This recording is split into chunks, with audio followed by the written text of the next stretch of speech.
My election into the Hall of Fame has been just a great experience for me. I almost thought that I wouldn't get in.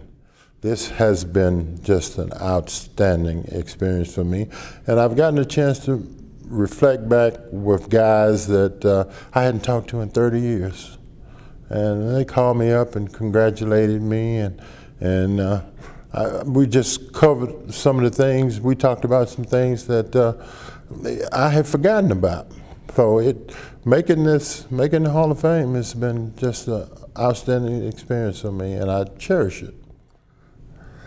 The 28 years, I tell you, it just seems like yesterday now that I made it. It seems like yesterday. It doesn't seem like it's been 28 years. It doesn't seem like I've been finalist for the number of times that I've been a finalist.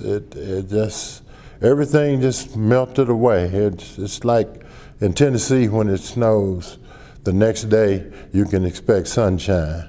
The snow will be gone. And that's what the 28-year wait is all about. And after a few years, I said, hey, you gotta have something so I can console myself with the fact that I may be the greatest football player never to make the Hall of Fame. That was my rationality for not getting into the Hall of Fame. And I felt like seemed like I deserved to be in, but it wasn't my decision. The hay was in the barn for me. I had done all I could do, and there was nothing else that I could do but just sit and wait. So in the meantime, I came up with this little thing for myself. Hey, I'm the greatest football player never to make the Hall of Fame. And I could live with that. That was something that consoled me. And now that I'm in, I'm sure glad I can drop that title. Boy, I tell you what, it's a hell of an experience. Nose to the grindstone, that's my father's expression.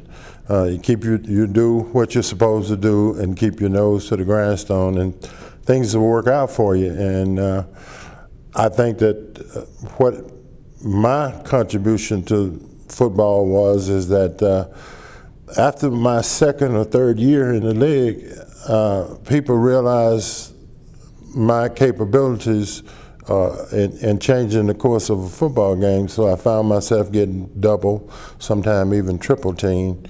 And so the stats wasn't coming like they would have had I been on the team, like say Deacon Jones, who had Merlin Olsen and Lamar Lundy and Rosie Greer. I played on a team that didn't have those caliber players, so they were able to devote more blockers to me in my game than say those guys. Those guys got away with being one-on-one a lot.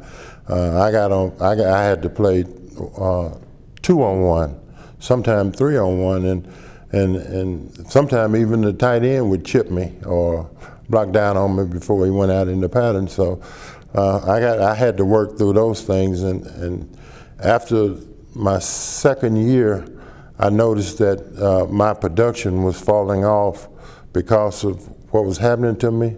So I put my nose to the grindstone, and I tried to develop a way of getting around that, working my way around that so I could bring my stats back up, and that's what I did, nose to the grindstone. Bob Brown was the guy who really just made me lose some nights of sleep getting ready to play. Bob was physical. More than he wanted to block you, he wanted to hurt you.